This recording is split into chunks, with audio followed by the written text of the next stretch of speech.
Ross, it is big news for the city of Derby. A new hospital could be moving in at the same location as the now former Rock Regional Hospital. Brock Wilson joins us with everything you need to know today. Brock? Yeah, that's right, Mike. Ascension via Christi announcing today that it is purchasing the land where the former Rock Regional Hospital used to be located in Derby. It's a move the nonprofit says would allow it to, quote, provide the residents of Derby and the greater Wichita region with improved access to quality health care services close to home.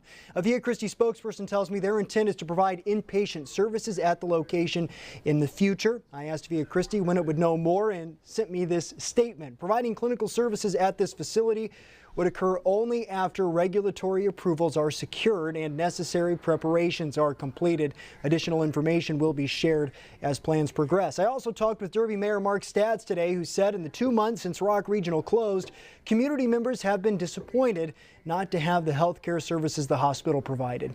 Having that in our community is important. And I think filling that gap after 2 months, I think people will appreciate that the gap has been filled.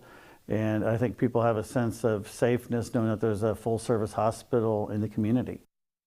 And the mayor had plenty more to say about the move. Hear more of his comments coming up on 12 News at 6.